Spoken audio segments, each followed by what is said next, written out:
All right. Welcome to the show, franchise. I'm the RBG train, Daniel Ehrenberg, and over there, Henry Papali. He's been in a Devil's Threesome, so he is very similar to a Supreme Court member as well. Hello, angels. Hey, Charlie. Hey, how's it going there? I've got a special assignment for you. It's episode 263. What's the assignment? Do you need me to dress up in slutty clothes? Absolutely, angels. Do you need me to punch somebody in the face? I want you to punch somebody as unrealistically as humanly possible. How dare you? When you didn't believe it when Naomi Scott beat up that 7-foot tall monster at the end of the movie? Oh, my lord. Using just her fists? We'll get into that. Krav Maga! We'll get into it. We'll get into it. We're going to get into all of the angels. So many angels today, guys. You have no idea. Because Charlie's Angels Full Throttle we're covering today. All right? It's the best joke in Superbad. The number one best joke in Superbad. I don't remember that. What's the joke? When Michael Cera says that he'll be at the party, I'll be there, full throttle. Charlie's Angels 2.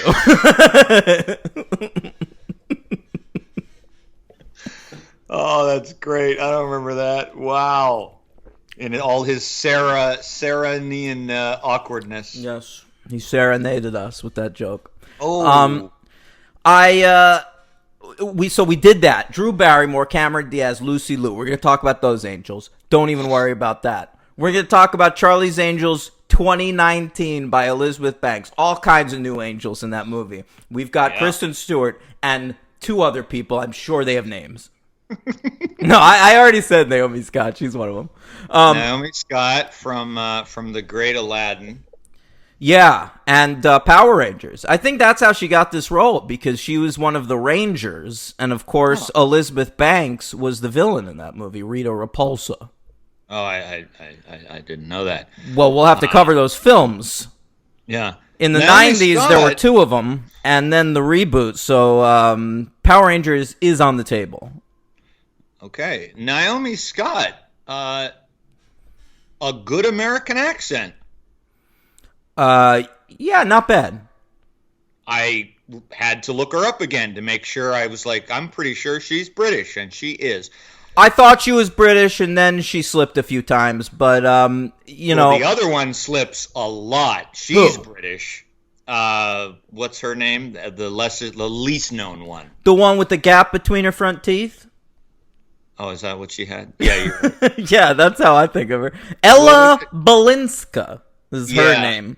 Sometimes I don't know her from fucking anything. Yeah, she's not in anything. How'd she get this role? I don't know. Yeah, that was odd. We'll obviously. I always say we'll get to it, but who cares? It's a passing point. It was offered to 1 million people, I read. Oh, I imagine. I would think this would be for an up-and-coming actress, not Kristen Stewart. She doesn't need it. She probably did it for fun. But I would imagine this is a killer role for an up-and-comer. Well, for an up-and-comer, for sure. But, if you wanted a role in this Charlie's Angels movie, you had to wait for, 17 A-listers to turn it down. That's probably true. But yeah, she was British. I think that role in particular was offered to Lupita Nyong'o first. And she was like, fuck no. Definitely need that. And I'm in real franchises like Star Wars and Marvel. I was just in 12 Years a Slave, so I kind of have my pick. She was in that 8 years ago, bro. She had her pick 8 years ago. That doesn't matter. But yeah, this Ella, I actually wasn't sure. I feel like during shoots, they weren't sure if they wanted her to be British or American, because some scenes she's speaking in an American accent, and then a clear attempt American, and then she goes right into British in the next scene. I feel like that was a thing going on in the movie where I didn't even notice it because it was such a watery character. I couldn't really make heads or tails of who she was supposed to be as a person. And so if she changed from scene to scene, I didn't really notice. Oh, yeah, I did. Didn't bother me. It was just funny. Not the worst American accent I heard this week, though, Henry, because I also watched, between these two movies, there was a TV reboot of Charlie's Angels. Oh, you checked it out, huh? I watched it on Crackle. Oh, nice. With commercials. That all right? Sucks. Now you can interact with the commercials, make the commercial break shorter. Do you know how they do that? How? It's very weird. I don't know. But then once the 30 seconds is up, it says, return to content. And I'm like, yes, I will be happy to be watching what I'm trying to watch. I only had one option besides borrowing your password. I signed up for 99 cents for 2 months of Stars. Hey, so Stars has good shit on there, man. No, it totally does, and they're bullshitters because they used to be included forever. It's like I felt like saying I feel like writing them an email going, "Hey, Stars, I was with you in 1994, motherfucker, when you were like Encore's bastard bitch." Yeah, but they were like, we didn't have fucking power back then. Now we've got power, literally, and power. Book 2, Ghost. Yeah, and now they're like, we're not going to be part of your extended cable movie premium service. Now you have to pay even more. So I'm going to watch it for a month, and then I'm going to cancel it. All right, watch Party Down. Make sure have you watched? I've already seen Party Down. You gave it to me. I don't believe there are any other Stars TV shows worth watching, Henry. I'm so sorry. Well, wait a minute. You said they were going to do another season of Party Down. Oh, yeah, that's probably going to happen. I assume that's going to happen on some streaming service. Oh, okay. All right. Yeah, they wouldn't be on that shouldn't be on Stars. I think if they have the option to not be on Stars, they'll take that option. I would hope so. They deserve it. All right, let's get into it, baby. Charlie's Angels Full Throttle. Let's start with that. It's 2003. It's only 3 years removed from that first movie, so perfect 3-year window. Right. All right, so they probably nailed this, right? Oh, yeah. Yeah. All right. All the time. Yeah. We've got McG back to direct. All right, McG. Joseph McGinty Nickel. Did you notice that one character in this movie was named McGinty? I was like, McG, you're making a reference to yourself there. I did notice that, but I didn't make the connection. Okay. Yeah. All right. And it was written by looks like John August had a draft. He had a draft on the last one too. He's the big fish guy. And the Wibberleys, they're a married team, Cormac and Marianne Wibberley. And we've discussed them in the past because they wrote the National Treasure movies. Ah, yeah. Okay. The only married team in television. Well, they're not in television, they're in movies. No, I was. Oh, actually, they did create a TV show together. No, what? That Tim and Eric reference? Oh, you're being right, of course. Sorry. Jan and. God, why can't we come up with that? Jan and what? Jan's definitely correct. Right. This is annoying people in the audience for sure.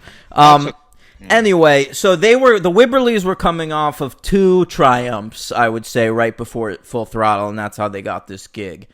These incredible triumphs I speak of are, of course, Arnold Schwarzenegger's The Sixth Day, and and listen, we know they can remake TV shows in a great way.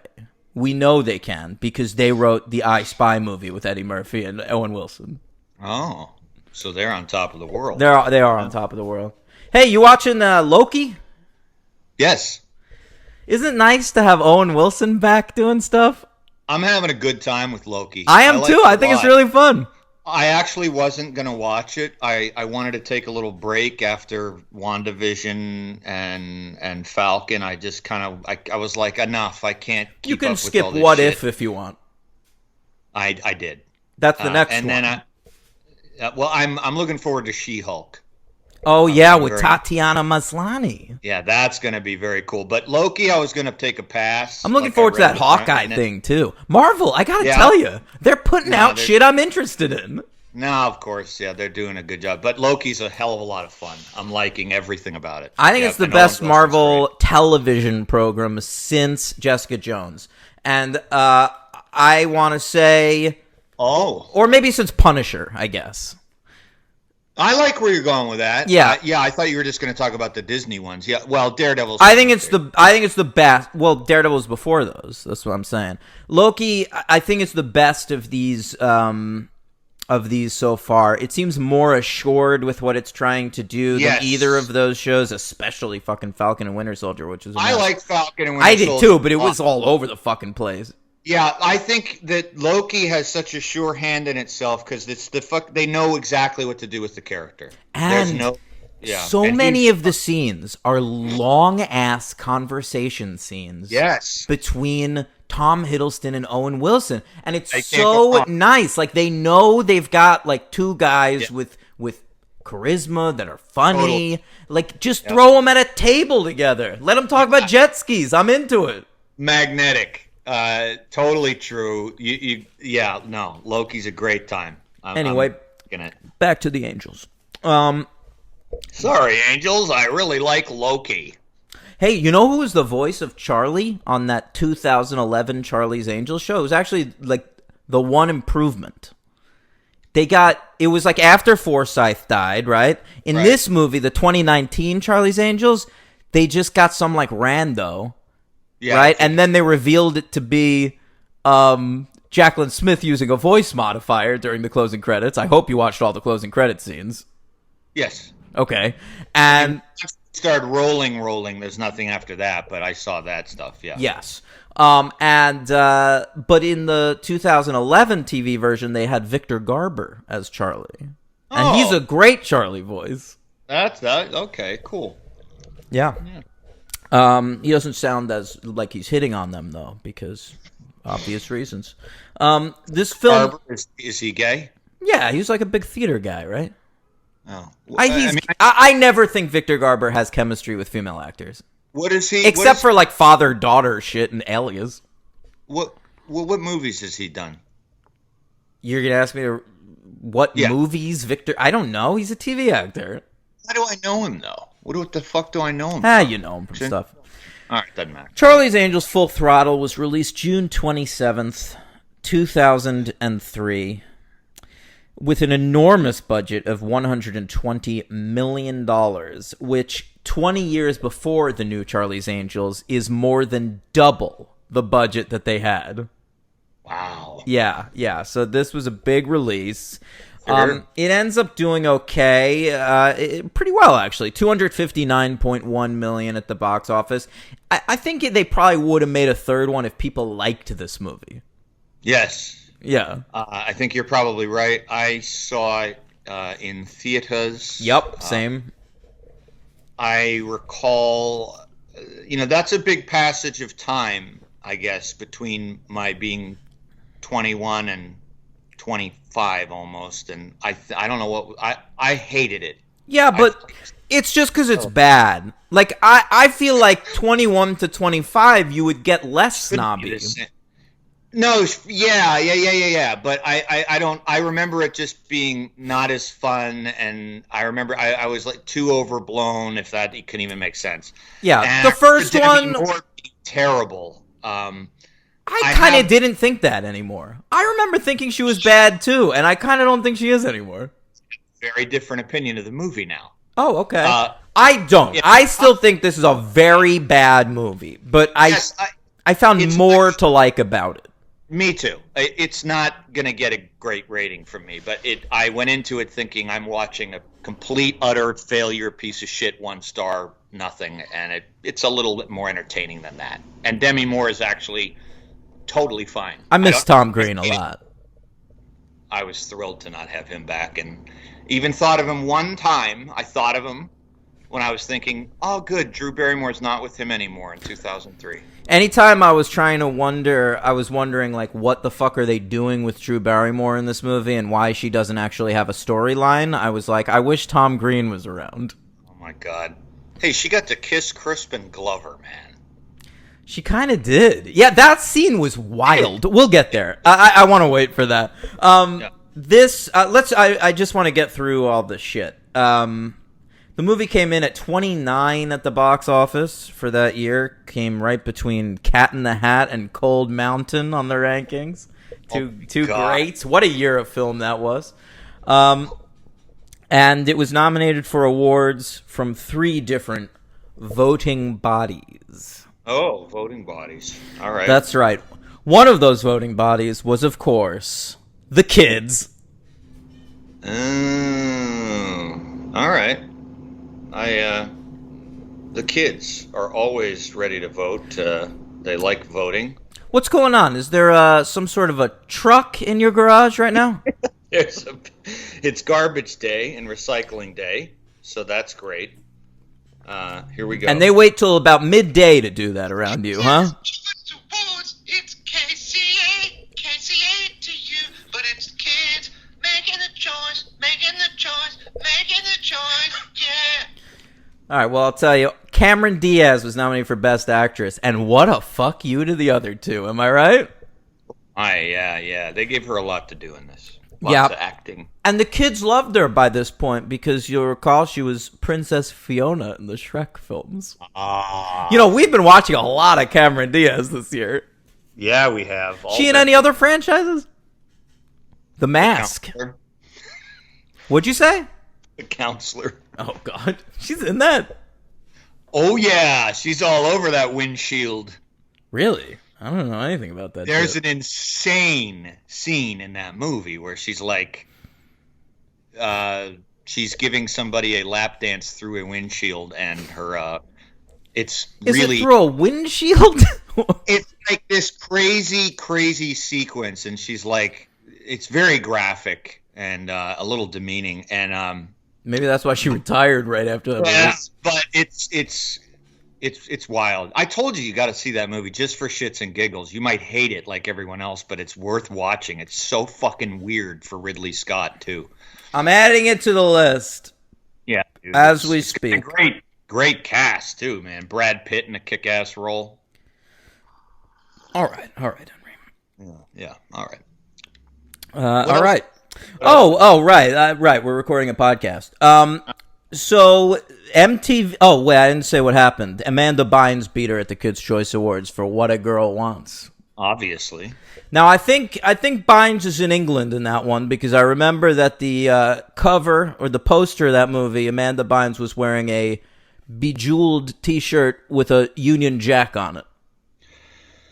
Oh. So I always made that assumption. Jesus, that's a fair assumption. Yeah.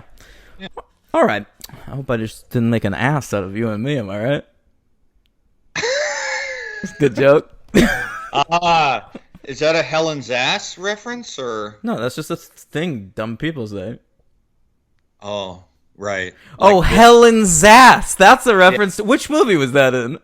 Full Throttle. Sorry, I've watched so many Charlie's Angels. I understand. I understand. Yeah. Okay, MTV nominated this film for some awards. They were still pretty happy with this franchise. Sure. I want my MTV. Amazing theme song. I feel like Martha Quinn is going to walk into my room right now. Kurt Loder's sitting right next to me. I just saw Kurt. I was watching The Fear of a Black Hat. You ever hear of that movie? Fear of it. I haven't seen it, but I remember it when it came out. Yeah. It was amazing. Blew me away. It's like a Spinal Tap for hip hop. I saw that you wrote that. Kurt Loder is all over that movie. There's so much Kurt Loder in it. I met Kurt Loder once, and I saw Tabitha Soren in Washington, D.C. once. I sat in front of Kurt Loder watching the film Cassandra's Dream by Woody Allen at a press screening. I think I've talked about that. All right, at the MTV Awards, Demi Moore was nominated for Best Villain. MTV was pretty high on Demi Moore at this point because you'll recall they were in pretty close company with punk toast Ashton Kutcher. Oh, sure. Right. And of course, Ashton was fucking Demi at the time. He was like 12 years old, right? He wore like goggles on his head and like a winter coat, and he was out there, and he married some old lady, became a husband to her kids, dad, I mean, and then you always had Bruce Willis hanging out too.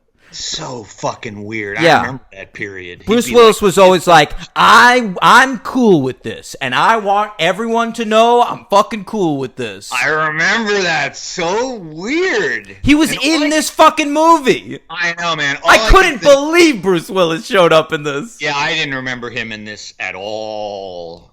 In fact, after the first shot of him, I had to kind of reset my mind and be like, maybe that isn't Bruce Willis. Maybe it's a character actor. And then when they lingered on him, I was like, oh, okay, it's Bruce. Yeah. I knew it was Bruce Willis, but I was like, surely he's got like one line. But then the scene kind of goes on. I was like, he hung out for a couple days on this set. Yeah. With his ex-wife, sexing it up with her fucking 20-year-old boyfriend with a huge hog. Are you kidding me? Bruce Willis spent the aughts getting cucked. He was just cucked for 10 years. I think it's something different. I remember thinking at the time that was Bruce Willis's way of being like, I couldn't give a fuck about this kid. No, I think that was him trying to say that. I'm getting women every night, 300 times a week. It doesn't matter a fuck to me. This is how much I don't care. I'll fucking show up. Did you think that is what Bruce Willis was trying to project to the public? I think that's what. Why would he care? They were already divorced. I think he was freaked out by it. I think he was obsessed with seeming okay with it. I think definitely at least one time he sat in a corner watching them have sex and cried while jerking off. At least once. This went on for years. I know, you're right. Yeah, that's a good point. If you were Ashton Kutcher, wouldn't you have been kind of scared that Bruce would, like, kill you at some point? You'd be in a Hollywood scandal of some kind? No, because, there's always Bruno, right? Like, there's always... Bruce Willis showed up with a fucking harmonica in the late 80s and was like, I like jazz. So, like, no matter how many Die Hard movies he makes, you're always like, I could probably beat him up. Oh. I just have to step on his harmonica and make him cry. Are you kidding me? You kick the shit out of you. If you punked Bruce Willis, he would have a nervous breakdown, kill himself. Lots of Bruce Willis interesting theories. I always kind of thought he was a tough guy. He's no tough guy. If it was bald man to bald man, I think Jason Statham would kick his ass. Because I think Statham's actually learned probably some actual martial arts. I think Hart Bachner could kick his ass. Are you kidding me? Reginald Vell Johnson could kick Bruce Willis's ass. Detective Officer Powell could take. Yes. Could William Atherton take Bruce Willis? Question. That would be a great fight. I would pay money. I'd pay pay-per-view money to watch Bruce Willis and William Atherton in a fist fight. That'd be great. All right. So Demi Moore lost the Best Villain trophy to her co-star Lucy Liu, who won for Kill Bill. I remembered that when I was watching this, I was like, "It's a good year for Lucy, or a busy one." Probably the best year of her life. Probably. Yeah, because after this, she was playing fucking, what was it, like Girl Watson on that Elementary show on CBS? Yeah, she'd show up every once in a while. She was like, don't even worry about it. I'm Watson on the second most popular Sherlock Holmes TV show, all right? The one people go, there's a second. Yeah, it's called something weird. Oh, yeah. Right, yeah. It's got that fucking Train Spotting guy in it, dicking around. Oh, yeah, Johnny Lee Miller? Yeah, was he in that? He's Sherlock. Oh, boy. All right, so Escape from Mongolia is how it was listed. The opening sequence of this movie was nominated for Best Action Sequence at the MTV Awards, and it lost to Battle at Gondor from Lord of the Rings, The Return of the King. Of course. Yeah. Nominated for Best Dance Sequence, that scene where they're dancing on the stage there. There's a lot of dancing scenes in this movie. Well, see, the first one became known for its dancing, and so they added a lot of dancing to this as well. There's also that scene where Cameron Diaz is on the toilet, and you see her pull down her underwear, and it was those Spider-Man underoos from the first one. Yeah. Yeah. It's Which I classic. still found pretty sexy. Classic. Now, that dance sequence lost to a dance sequence we covered, Henry, last year. Sean William Scott dancing in that gay club in American Wedding, the third American Pie movie.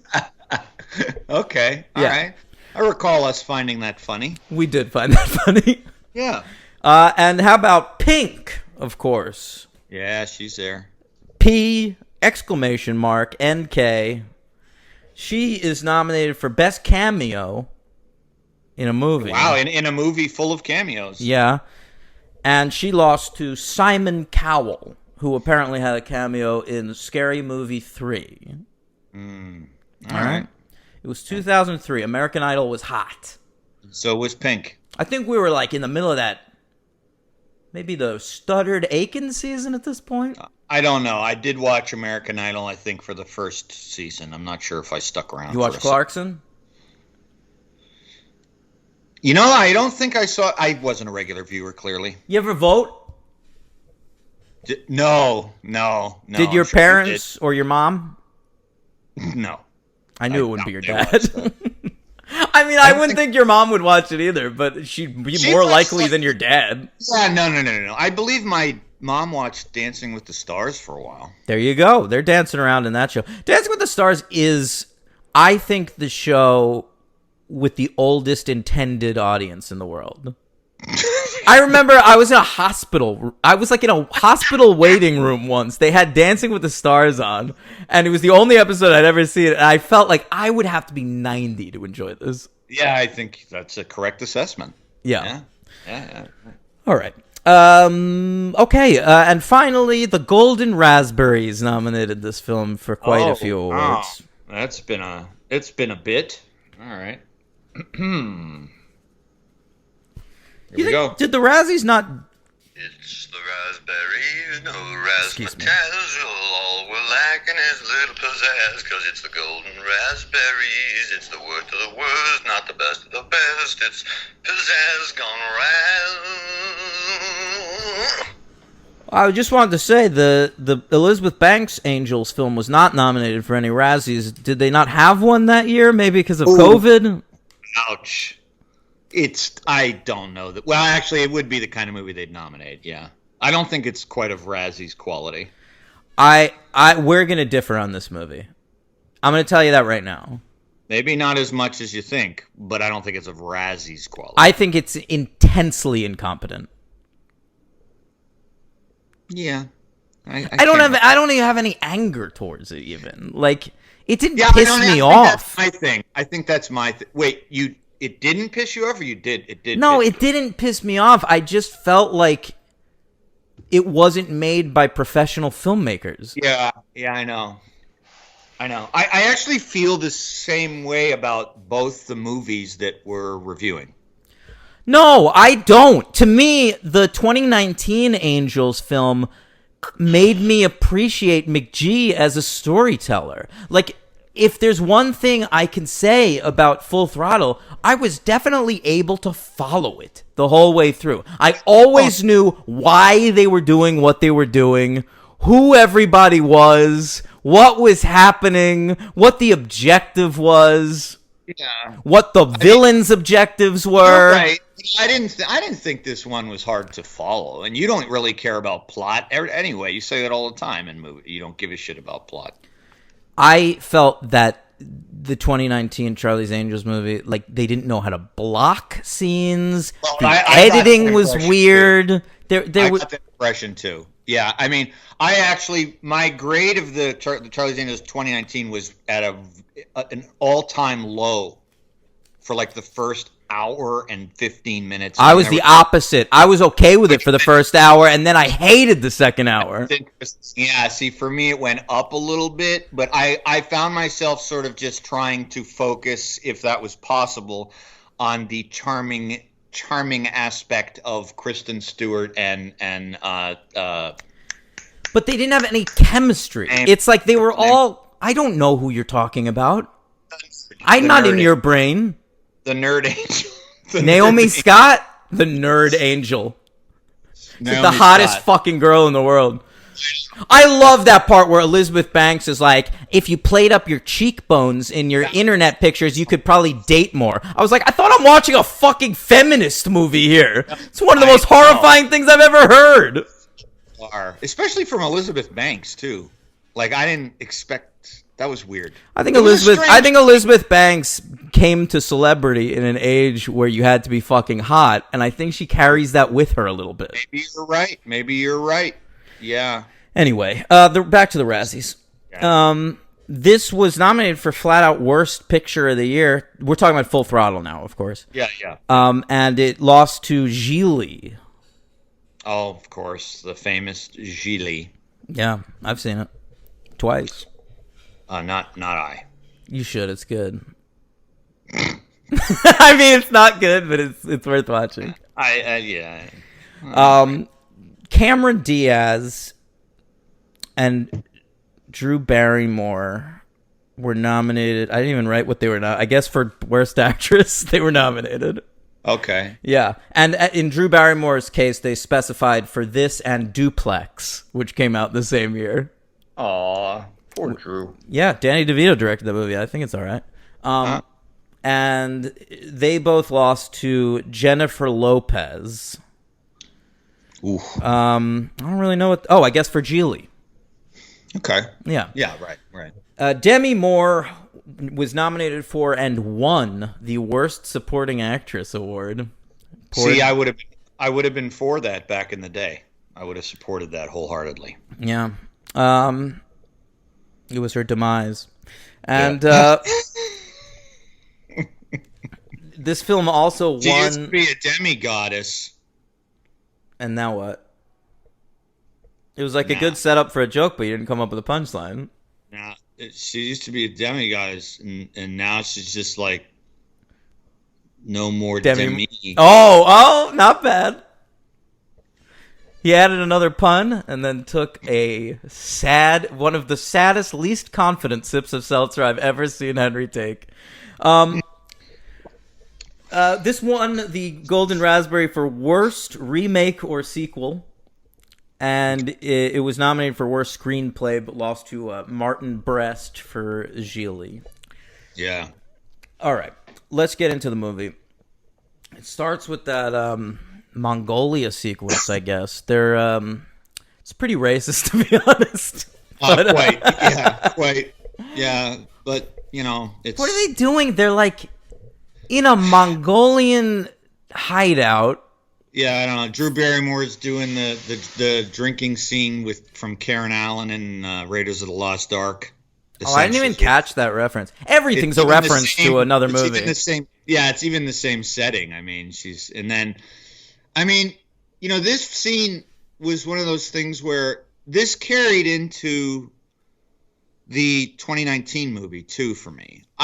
We talked about it last week a little bit and about the fighting and all that, but like this one was so cartoony. I guess I just was disappointed because I'm trying to understand like why we have Full Throttle have so many sequences of like this and in the 2019 one, which is a little better in this aspect, but like you have a lot of movies from this era where like women are fighting and they kick ass and they really learn the fighting and if they really want to stage it, and then this one is just so cartoony that it's just so I don't even understand it. Like Demi Moore is like more convincing, and it's just like so bizarre. It's just weird to me where they have these stunts that are just like I don't know what I'm supposed to get out of it. Like, fun. Yeah, but that's what it's going for. I think they're so silly. They're like I'm just like, what are we doing? Like this is beyond being fun. It's like we're like floating and walking up walls, and it's so weird. I just didn't understand, Henry, because I feel like the show wasn't even that crazy. It's not a matter of the show. It's a matter of the fact that it's 2003. The Matrix just fucking came out. We're all matrixed out in this one. All that worry I had about bullet time and wire work in that first one, it's all here, baby. You're right. Yeah. Yeah. And they're not even adapting the show anymore. They're adapting the first movie. The reaction to the first movie was that, wow, like everyone was surprised it was better than they thought it would be. And the reviews all said the same thing, is that it's rare you get a movie that's just like a fun breath of air for 90 minutes. Yeah. And so I feel like that is what they were doing with this movie. It's like, wow, they thought that was fun. Let's make another fun movie. So we do a bunch of fun shit, and, fun in quotes. And we're also a period of time that we talked about on Austin Powers and that we've talked about ad nauseum, where all sequels have to just do all the beats from the first one, but bigger. And we're doing that in this movie. Like, all the bits are just from the first one. Yeah, they are. It's exactly the same thing. I mean, they even bring back Crispin Glover, and he was clearly killed in the first one. I know. I didn't really. That was the funny part, though. I kept thinking like Full Throttle. For some reason, because of the title, and while I was watching, I was like, the movie's kind of the same stunts as the first. I didn't find it any more like bigger than the first one. There's still a lot. Yeah, I definitely didn't find the previous film to be half throttle. No, exactly. It's not in neutral. It's at least in first gear. Oh, I don't know what that means. You're going with specific car terms now, and I don't drive. I know. Yeah. It's all right. Yeah. Sometimes people talk about gears in movies, and I'm always like, I guess I'll just skip this scene. I guess I'll just tap out. I had to buy windshield wiper fluid for my car and had to put it in myself the other day. You wouldn't know what's going on in that situation. I didn't even know you had to buy that. I thought it replenished itself. I didn't actually think that. I'm not dumb. That'd be great, though. Yeah. What did I do with my notes? Oh, here. Okay, so your copious notes on Full Throttle. I do. Look, I actually took some notes on this movie. Whoa. Wow. Let's see. My first note is Mongolia opening. They escape to sleep now in the fire. That was badass. There's a lot of music cues in this movie that weren't as obnoxious to me as in the first movie, and I think that's because there were also a lot of oldies. Okay. There were some good music cues in this movie, but I would like to talk about one bad music cue. Okay. Well, don't say Edwyn Collins, because I like that one. What's Edwyn Collins? Never had a girl like a girl like Oh, you. no, I like that. Come on. Yeah, great song. All right, so I'm into it right off the bat. The opening, they escape Mongolia to sleep now in the fire. Of course, track 5 off of Battle of Los Angeles by Rage Against the Machine. And a classic hit, the second single from that album after Guerrilla Radio. And it was a pretty baller scene after the terrible opening with the Mongolian fellas and Cameron Diaz coming in and going like, "Is this a hostel? Do you want to gang rape me?" Yeah, 100%. Of course, that's all that I'm like, what? How are they not thinking that that's what we're thinking? And yeah, she's Swedish, I believe. The opening of this movie is like when you turn on a porno video and it's like a little blonde girl sitting on a couch with like 12 black dudes.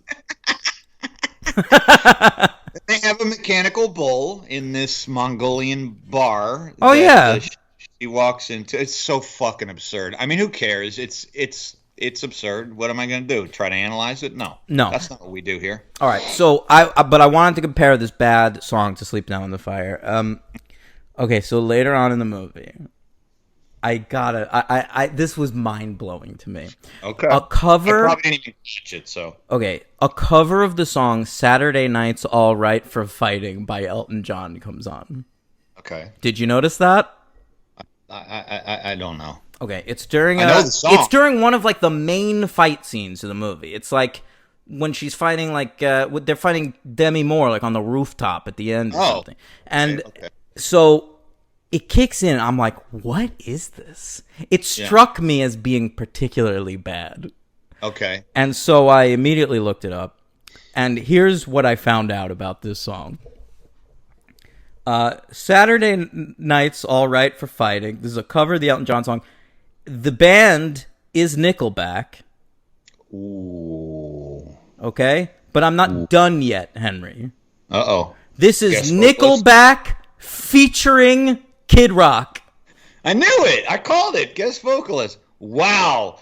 That is some like trash upon trash, just like compacted to John sounding pretty good right now. So that really blew my mind. I was just Do you ever meet people who tell you when people make fun of Nickelback? You ever run into one of those dudes who's like, people are too hard on Nickelback. They're actually a pretty good band. Yeah, they remind me of guys that feel the need to talk about how they hate Elton John.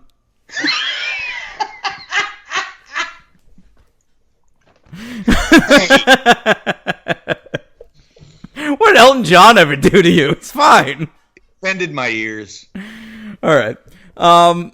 Next. Good comeback, by the way. Thanks, bro. But it was sincere. It was a sincere question. No, I absolutely have met guys like that. There are people that are like, because I feel like Nickelback are like accepted at this point as like the worst band in the world, and so there are always people that are like, I'm not saying they're like fucking Nirvana or anything, but like there are a lot worse bands out there than Nickelback, and I'm like, there are maybe a couple, but. And what compels you to bring them up in the? Why do you even say that? Yeah. Yeah. All right. So after the Mongolia sequence, Henry, we get origin flashbacks again. Yeah, that I didn't care for that. This is a thing of sequels from the era. It was a bit people liked in the first one, where you got to see Cameron Diaz in the braces and the first one. I don't want to go through it again. But we have to, Henry. It's the sequel. So obviously the best part of this was Lucy Liu. They established that she was Kerry Strug in the Olympics, and that Bella Caroli was her gymnastics coach. And Bella Caroli plays himself in that sequence. Oh, any of that? Okay. What, you remember Kerry Strug, though? I know but I didn't. You're an Olympic guy, big time. Although I'm sure that's I'm sure that's common knowledge among. And as an Olympic guy, I say, cancel the Tokyo Olympics. What are we doing? Doing next year. Get out of here. Okay, so yeah, I didn't catch that. That's where they kept showing that guy in close up. Gotcha. Yeah, he's the most famous gymnastics coach in the world. He coached Nadia Comaneci. Comaneci. Yeah. Nice. Mm-hmm. And when Kerry Strug broke her leg, remember he carried her around at the Olympics. Remember that? I don't. It was like Lone Wolf and Cub. When was this, in the 90s? Yeah, I want to say it was like the Atlanta 96 Olympics. Oh, the Richard Jewell Olympics. Yeah, the Richard Jewell Olympics, for sure. The Mitt Romney Olympics. That Olympics truly was the jewel of the Olympics. Yeah, it's the Mormon Olympics. It's the Jewell Olympics. That's a big one. It was probably Jewel was maybe there in that van she was living in at the time, too. Uh-oh. Yeah. Jewel. All right. So what happens? There's a dance sequence, of course. In this time, it's MC Hammer. You can't touch this. All three girls in on it this time, doing the Hammer dance. Obviously, the best dancer and the best dressed in that sequence is Drew Barrymore, who has on a fantastic dark gray AC/DC shirt. Oh, my God. I didn't even notice. Yes, you did. I didn't. I swear to you I didn't. Okay, well, it's a nice shirt. It's dark gray material. Those aren't that easy to find. I have a light gray material one, but I don't care for it. Maybe what you need to do is buy a T-shirt from the women's section of the AC/DC website you go to. Maybe I do. Yeah. Maybe I do. Maybe I need to go to Drew Barrymore's, flowerfilms.com merchandise and just buy the AC/DC. Henry, it's AC/DC merchandise. You could go literally anywhere. Go to your local mall. Go to Hot Topic. You could buy yourself an AC/DC shirt. I've done that actually. Hot Topic. Amazing. Yeah. I've also bought 2 T-shirts that I can remember at a Hot Topic. Hot Topics have good rock T-shirts, man. Well, I bought an NWA T-shirt and a Smiths T-shirt at a Hot Topic. You remember when I took you to that record store in Red Bank? Of course. Right across from K-Dog's comic store. That's right. Remember, they have a hell of a lot of rock T-shirts. Yeah, no, that was a great store. I looked through those racks for a really long time, remember? Yeah, I might go back now that it's not total death. Maybe I'll come with you. You totally should. All right, so what they're doing in this scene is Cameron Diaz is moving in with Luke Wilson, the fellow with that great smile line from the first one. Correct. Now he got a haircut. Yeah. Oh, a lot of Wilsons talk today, huh? Why were we Yeah. talking about Owen before? But Loki, Yeah, but why did Loki come up? you just randomly asked. No, me. I brought it up for a reason. I think you just kind of were curious and it popped into your dome. Maybe. You said, hey, are you watching that Loki? I noticed Andrew Wilson in this movie, too. He has like 2 lines. Yeah, he's funny. I love that Andrew Wilson is a thing. You know, that's always been a thing, like the third lesser-known brother. Yeah, you're right. Andrew Wilson is the original Liam Hemsworth, or He just Luke showed Hemsworth, or whatever. Nah, he's better, though, because the Liam is like, he's not that... I think Andrew Wilson understands that he's the... Yeah. Well, I think Andrew Wilson wouldn't even be in movies except like when they made Bottle Rocket, they only knew like 12 people, so they put him in. Right. Yeah. And they'd have to pay him, but yeah. He shows up for like 3 seconds in movies sometimes, and you're like, wow, that guy sounds like a Wilson brother. Totally. Yeah.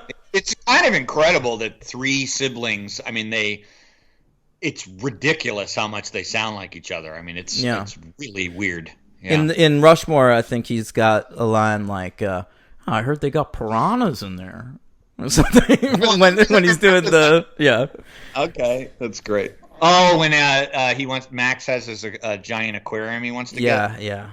Because Olivia Williams' husband liked Jacques Cousteau. All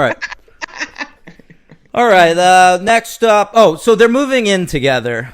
And we take a look at Luke Wilson's high school yearbook, and we set up the fact that later in the movie is going to be high school reunion situation for Luke Wilson.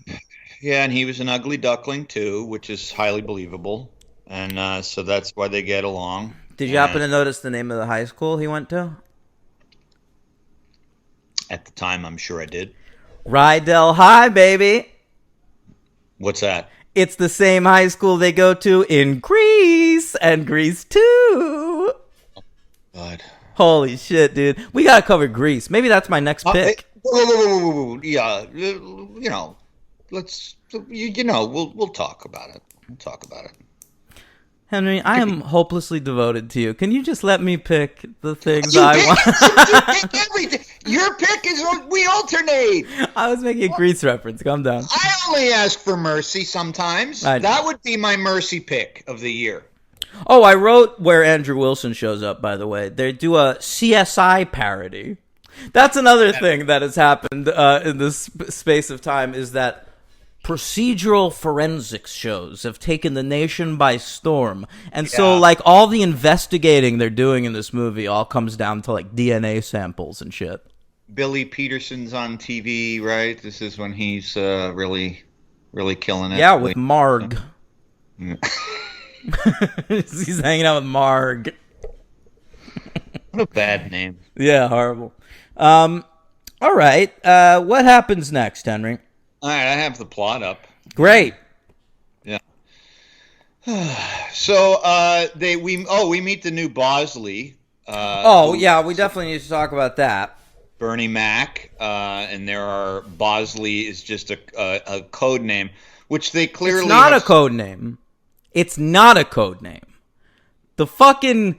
Right. The 2019 movie tries to convince you it's a fucking code name. The 2019 movie was infuriating in this respect. Because they are trying in that movie to incorporate, like, it's not a reboot. They're saying everything that happened existed. Like, the 1976 Charlie's Angels exists in this continuity. Yeah. The Drew Barrymore Charlie's Angels exists in that continuity. The 2011 Charlie's Angels never happened because nobody watched it. Right.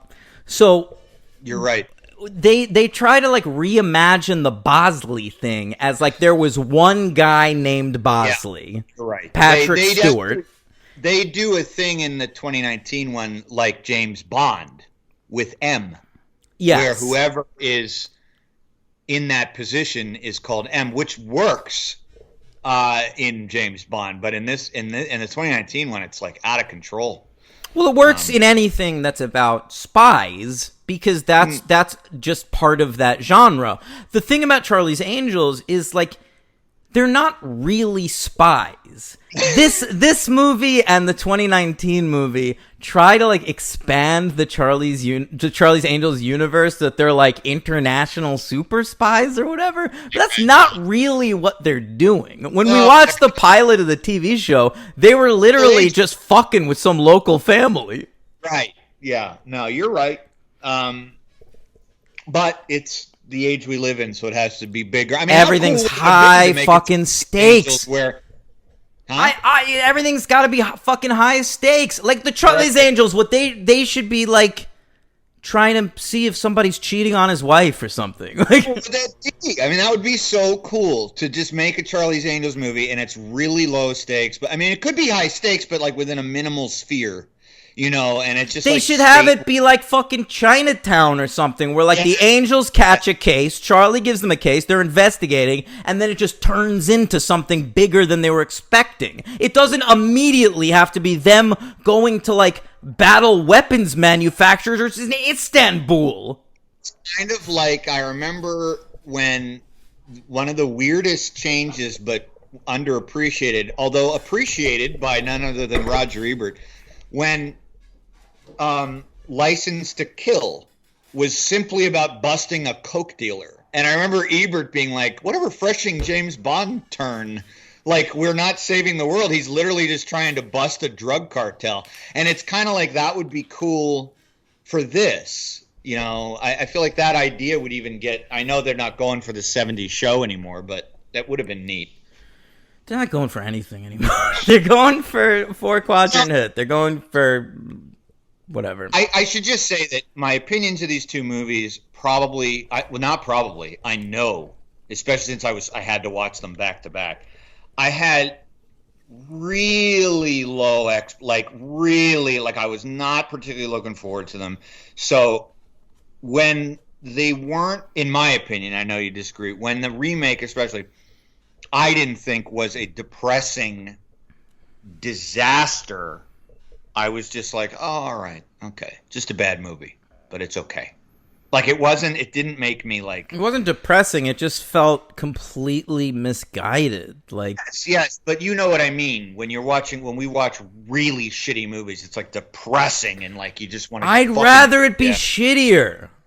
I want movies to be either good or shitty. There's nothing worse to me than an okay movie. Yeah. I thought this one, well, we're not there yet anyway. Full Throttle, I don't know. Bernie Mac. Love him, as always. He's not given that much to do. I actually hated this at the time, probably because I didn't really get it, and probably a little racism. Like, I liked Bernie Mac at the time, but I think the idea of replacing Bill Murray with Bernie Mac, especially as his brother, bristled me or something. I don't know. But now I think I just like Bernie Mac. Just silly. Yeah, I mean, it's just silly. I don't know. I probably took shit too seriously. I was in high school. But yeah. I mean, I knew Bernie Mac in that era primarily from when I saw Original Kings of Comedy in theaters. And you know, obviously he was a presence everywhere. And his lines in this movie they don't give him much good things to say. That was disappointing. I mean, they kind of utilize like some old, like I was thinking of him in Ocean's 11. He's improvising a lot. But how much better he was. He has a script in Ocean's 11. Yeah, like so much funnier. Like every scene is much fun. I don't know. Was it Ocean's 11 or Ocean's 12? Or he's in all of them? No, he's in all of them. And in Ocean's 11, he has that incredible scene with Matt Damon as like the investigator. It's so good. And that works, and it's playing on... Yeah, we talked about how that's one of the best scenes in the movie when we did Ocean's 11.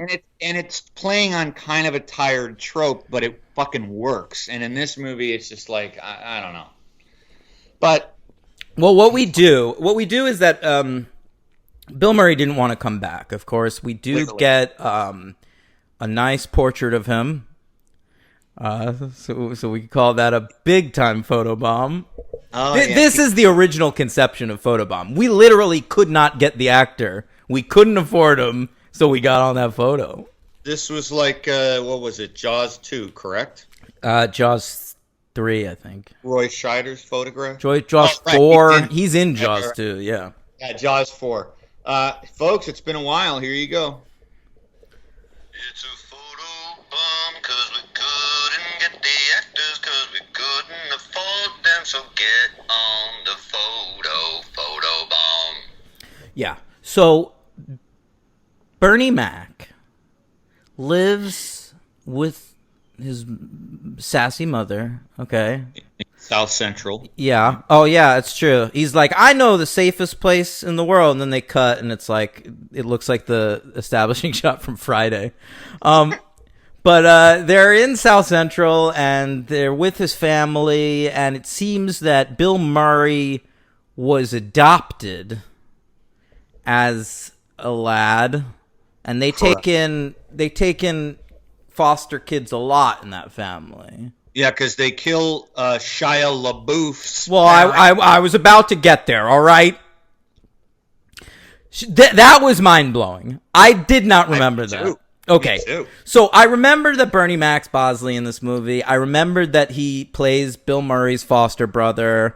I didn't remember that. I kind of thought he had an involvement with the organization. It seems like the Bill Murray Bosley just retired or something, and they were just like, and Charlie was just like, I guess we'll hire his brother. Fucking no. Doesn't make any sense. Who cares? But yeah, Shia LaBeouf is introduced this movie like he's fucking Robin, and and it's kind of amazing because he basically goes through the identical arc that he goes through in Indiana Jones and the Kingdom of the Crystal Skull, except instead of becoming Indiana Jones at the end of the movie, he becomes fucking Bosley. That's hysterical. I didn't even think of that. And this is only 5 years before. Yeah. No, in the aughts, they gave Shia LaBeouf the keys to the kingdom, and he just put all of those keys in his butthole and shit them out on all the directors' faces. It was funny because, like, I was thinking, like, wait a second, 2003, and then I was like, nah, he wasn't. He was doing Holes. He was on Even Stevens. Right, but he wasn't big. He wasn't like Shia LaBeouf. No, that didn't happen until that year of Disturbia. That was the big breakout year. That was 2007. Okay, right. Wow. Because then we got Indiana Jones, and then in 2008, we got Indiana Jones and Eagle Eye. 2007 was also Transformers, I think. Like, that was the real period for him. That's it. Because I associate him with Transformers being the big one, but sure. Yeah. And then, of course, his dad, for some inexplicable reason, Eric Bogosian, decides to show up. Why is Eric Bogosian in this movie? Does he even have any lines? No, he's dead. They show him at one point in a chair, though, and I'm like, why did this man? Game or something. But why did that man in a chair have to be Eric? Like, why did you hire for that cameo role where you're only seeing somebody sitting? Why did you hire one of the greatest playwrights of all time? We love Eric Bogosian, both of us. I don't know. It was very strange. That could have been anyone with a Jufro, anyone in the world. Could have been my dad. I guess. I mean, there were just so many fucking cameos. I just figured, like, oh, there's a little funny in joke. I knew who it was at the time too, because I was obviously already for years a big fan of his in 2003. But yeah, very odd. I don't know. It's crazy. Let's talk about some of the other great performers in this movie. We've got. Well, let's talk about the villain. The villain is set up sort of weird, like. You think one guy's the villain, and then it turns into another guy. You meet Demi Moore pretty early on, and she is on the beach. Yes. She gets some glamour shots. And I remember people thinking, like, wow, Demi Moore looks amazing for her age. And, like, she's like 40. Of course she looks amazing. You are so right, dude. I remember when this came out, and people were like, look how fucking great she looks. I'm like, that's not that old. I mean, my God, ageists. Yeah, next to Cameron Diaz, I gotta say, she really holds her own. I'm like, she's Demi Moore. She was in Striptease like fucking 5 years ago. We saw every part of her. We thought it was the hottest shit ever. You're so right. Yeah, I know. That's so demeaning. What the hell happened to her career? Well, that's a separate question. I don't know. I mean, this woman she was in Ghost. She was huge. One of the biggest movie stars. But forget movie stars. She was like respected. Like everyone thought she was beautiful. Everyone thought she was pretty good. Like she's in a lot of shitty movies in the 90s, but I don't think she's the one bringing them down. I don't think The Juror was some kind of amazing script that Demi Moore tore apart. I agree, man. I don't know. I don't know. I remember reading once that she kind of just got sick of the whole thing and went. She loves her little ranch back wherever the hell that is, and just doesn't care anymore. But all right. Well, if that's the case, then great for her. Stay on your fucking ranch. But like, it's so weird to see her pop up here as like the old, like, oh yeah, she's a sexy old lady. Yeah, it is weird. It's like what they do with like Helen Mirren in the Fast and Furious movies, except it's Demi fucking Moore. Yeah, she's still young, guys. Yeah, she's like younger than me in this movie. She is younger than you, I believe. I don't remember the year she's born, but I think in this movie she's only literally 40, right? Maybe. Let's look up what year she was born, huh? She's born in the 60s. I'm gonna say she's born in. I'm weird with this stuff, you know that. 63. I'm going to say born in 63. 62, you're very close. Oh! November 62, even. So she wasn't even... Oh, no, okay. She was 40 during filming. She was fucking 41 when this movie came out, and everyone was like, look at this old bag. She still has an okay body. Ridiculous. Insane. All right, so she is, like, established as a former angel. I guess she was an angel in the 80s after the show got canceled, but before the reboot. Or the 90s. Yeah. I kept thinking that, too. I was like, when was she an angel? Oh, probably around Disclosure. Which Demi Moore movie could be a Charlie's Angels movie? If you, like, went back and thought of it as, like, she's in disguise in this movie. G.I. Jane. She's trained. Oh, you're totally right. It is G.I. Jane. No, she's not at Marine boot camp. She's training for the Angels. Yeah. Boy, G.I. Jane. Another great Ridley Scott film. Ooh, that's a painful one. Yeah. So she's good at first. She's a former angel. And then later in the movie, it turns out that she's a bad guy. Turned against the angel organization. Really wants to kill Charlie. Take the whole thing down. All right. I completely forgot, because I only saw it once, 18 years ago. I completely forgot how little she's in this movie. Me too. I remember this being the fucking Demi Moore Charlie's Angels movie. Yeah. She shows up on that beach scene. You don't see her again for another fucking hour. Easily. And then, like, the second, when she shows up again, it's mostly just action sequences. Yeah, 100%. Really, not a lot of acting and there's not a lot of talking. I wanted to hear that sexy, weird voice she's got, ragged voice, salty voice. Yeah.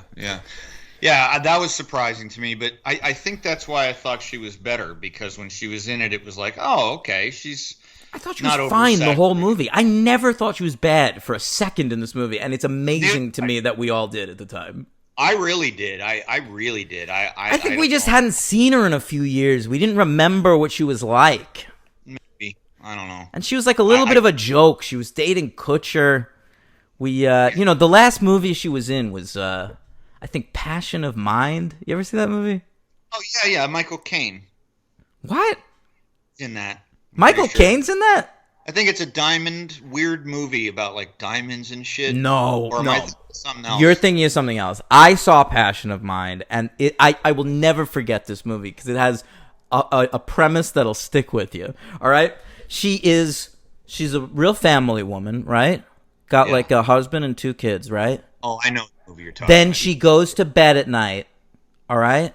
and the second she falls asleep, she's in another reality, Right. and she's in the middle of a love story. She's falling in love with a young hunk, I believe, but she doesn't know which reality is reality and which one's dreaming. So she's like trying to give her all to both, and sometimes she would prefer to be in one of them. And the whole movie, like, I remember just watching it thinking like, yeah, but when she goes to sleep, she wakes up in the other reality. When does she get sleep? When she wakes up in the other reality, does she feel well rested? Maybe she's like you. She's 2 hours of sleep. She doesn't need anything. But she doesn't even get 2 hours. The second she closes her eyes, she wakes up in the other reality. Yeah. That's insomnia. The movie I was thinking of was called Flawless, 2007. Demi Moore, Michael Caine. Oh, is Philip Seymour Hoffman dressed as a lady in that? Correct. He makes Sure. a cameo. He makes a cameo. Cameo? Yeah. All right. Speaking of cameos, did you appreciate the scene where we took a look at what some of the future Charlie's Angels were going to be? They were recruiting some folks. Oh, sorry. It sounded like a firecracker was dropping in the background. Yeah, they're doing that a lot here. Oh. Well, good. the 4th of July is only in 3 weeks, Henry. They're testing, dude. Yeah. You're gonna test them out. Yeah. I'm looking at the plot here. Remind me of this. This had nothing to do with the plot. The plot's worthless. Like, because so many of the moments in this movie that are worth talking about are just like half-assed off to the side. We get Carrie Fisher as a nun. Did not recognize her. Really? Yeah.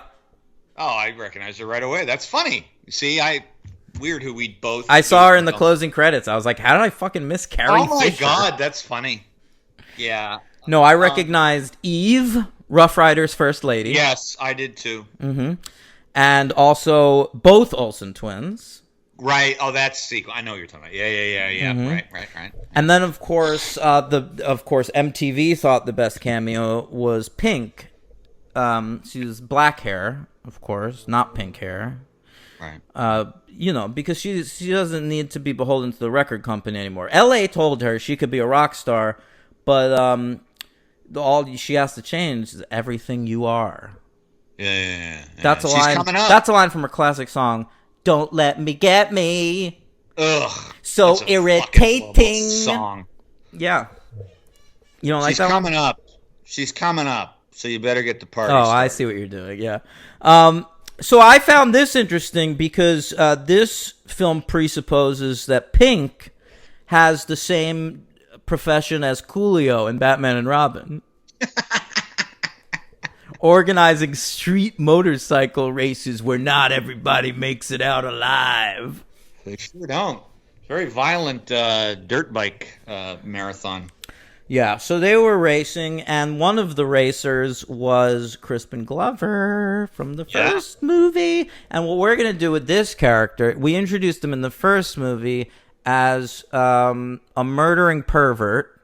And so, second movie, gotta be time for redemption arc, baby. Yeah, I was thinking that in the first movie. Wouldn't it be great if they made Crispin Glover a sweetheart who just smells hair? Yeah. So, ultimately, that leads us all the way down the rabbit hole to a scene late in the film where he seems to develop a bit of a love connection with Drew Barrymore. Yes. And they rip off each other's hair. Correct. He smells hers and screams, as he's wont to do. Yes. And she smells his and then just sort of sexually rubs it on her face. Yeah, she was kind of funny in that little bit. She's always funny. Drew Barrymore remains delightful through this entire movie, even when she's asked to do the dumbest shit ever. Totally true. Yeah. All right, so that song. What'd you think of? I'm going through my list. Sorry, multiple Prodigy songs in this film. I wrote that down. Not only do you get Firestarter, but you get Breathe With Me. Fucking horrible, man. What? What's your beef with Prodigy? I just don't like shitty bands. It's the thing I have. The Prodigy are a seminal techno group from the electronica group from the 90s. And both of those songs come from their seminal album, The Fat of the Land. Boy, everything's seminal, huh? Listen, I wouldn't be calling things seminal if they weren't oh so seminal. All right. Fair enough. Yeah. Drew at one point runs into Jacqueline Smith at a bar. Yes, that was weird. Yeah. In a halo of light. Well, here we go. yeah. This scene, and not the scene, just the sides showing Jacqueline Smith, are shot in the softest focus I have ever seen in a motion picture. You can't even see this woman's fucking nose. Her pores do not exist. It is insane. Yeah. I thought that would be painful until she reappeared 16 years later. I was so thankful, though, because she at least looked like a human being. Yeah, a human being whose entire face is made of silicone and plastic, but fucking, at least you could see her. She had lines on her fucking face. Did she, though? She did. Are you kidding me? Like, I'm not saying it was that pleasant to see her in that movie, but you can at least see her. It was not pleasant at all. No, but in this one, she looks like she's just like made of Instagram filters. This is... Yeah. God bless Jackie Smith. Oh, boy. Yeah. All right. The other villain in this movie that when we introduce Demi Moore before her heel turn, we think the villain of the movie is going to be Justin Theroux. And this he is. Justin Theroux in the mid-aughts with the full widow's peak. He would later figure out that hair situation. I think he got plugs or something. But did he? I don't know. His hairline in this and Parks and Rec compared to his hairline in The Leftovers is very different. Oh, interesting. He's got a full head of hair in The Leftovers. Yeah, he certainly does. He looks great in The Leftovers. I don't think if he did get plugs, those plugs worked out. Sure. Yeah. Sure. No, you're right. Yeah. Kevin Garvey's hair looks wonderful. Wow. I never remember. I read the novel, so. So did I. Oh, okay. Well, there was an episode of the show called like The Great Kevin Garvey or something. Yeah, you're right. Yeah. You're right. Yeah. Anyway, he's around, and every time they show him, they play the score from Cape Fear. My God, your antennae were really on for this movie. How the fuck did you remember that? Because they shoot him. He looks exactly like they gave him like the same tattoos as Max Cady from Cape Fear. Yeah. And the score. Well, I watched the both movies recently. Oh, I mean, I remember the score being fantastic, but I don't remember how it goes. Scorsese reused it. And yeah. Yeah. Okay, who was that score by? That's not Bernard Herrmann? I believe it is Bernard Herrmann. Really? Okay. Yeah. Justin Theroux is kind of good in this. He's like overdoing that ridiculous Irish accent. It was funny. He's okay in this. I feel like the movie doesn't understand the character. I feel like they never really got beyond that he's a Cape Fear reference. Like, it's okay the first time you show him to play the Cape Fear theme, though, but you can't do it every time you show him, because then all I'm thinking about is Cape Fear. Yeah. And I would definitely be rather watching either version of Cape Fear than Charlie's Angels Full Throttle. Me too. Yeah. Well, that's what this movie does, though. They just pound and pound and pound and pound things over and over. Yeah. I mean, that is pretty much what it does. Sorry, I immediately thought of the Bob Odenkirk episode in season 1 of Curb when he's a porn star. Gil. Oh, Porno Gil. I forgot about that. Look, I'm pounding and pounding over and over and over. Oh boy. Oh, we didn't talk about Diaz has Luke Wilson still. Drew is set up with Crispin Glover in this movie for no reason. But Lucy Liu, they brought back Matt LeBlanc. And Matt LeBlanc actually has like a fucking character arc in this movie. Yeah, Matt LeBlanc Slate. He's got a scene with John. What does that mean? Are you talking shit about Matt LeBlanc right now? I wouldn't do that. Don't do that in this house. I liked him in that show you recommended to me on Showtime. Oh, episodes, yeah. Yeah, I like that. I have to say I was a little mad at myself for this. Kind of really mad at myself. I mean, not really. When he's explaining to John Cleese what Lucy Liu does for a living, I'm sure you hated it, and it's kind of funny. I chuckled a little bit at it. You know what the thing is? Like John Cleese anymore, just on a personal level, but it was funny. But he's a pro. What you've got in that scene is it's 2003, and you've got the star of one of the stars of one of the top sitcoms in the world ever that's still on the air and like knows how to deliver a fucking punchline. Yeah. And then you've got John Cleese from Monty Python. He's old, but he hasn't gone fucking nuts yet. I mean, John Cleese at this point, like, he was still able to make me laugh a couple times in that shitty Out of Towners remake. Okay. So, I mean, that's only a couple years before this. He's doing his thing. A lot of reaction shots. Yeah, it made me laugh. And then when Lucy Liu comes back at the end and it explains to him. We couldn't hire an Asian guy to play her dad, though? No, but there aren't any Asian people to hire. It's like they were like, we need an Asian comedian. Well, that doesn't exist. Let's get John Cleese. Like, they didn't even... Come on, do a Google. See if you can find a fucking Asian... You could get anybody. He's a martial arts expert as an angel. Get Jackie Chan. You think Jackie Chan would do it, Charlie's Angel? Yeah, he would show up for a fucking cameo. Funny, too, to be perfectly honest. Because he's funny. Jackie Chan, anytime he's in something, it's a plus. I just don't know if Jackie Chan was still such a star at this point. Yeah, I don't know that he was taking supporting roles yet. No, probably not. But John Cleese is in it, so there you go. All right. All right. I mean, that's the movie we're going to talk about. yeah, that's a lot of coverage for that. 2 stars. I'm still giving it a 1. Are you? I get it. The 2 is from me just not it wasn't as horrific as like when I saw it in theaters. It was an unpleasant experience. I remember being annoyed that I'd paid money, that I'd spent an afternoon or night, whatever. I hated it so much. This time I didn't feel that way, so it gets bumped up a star. And I don't think it's a complete, utter, unpleasant disaster, but you do.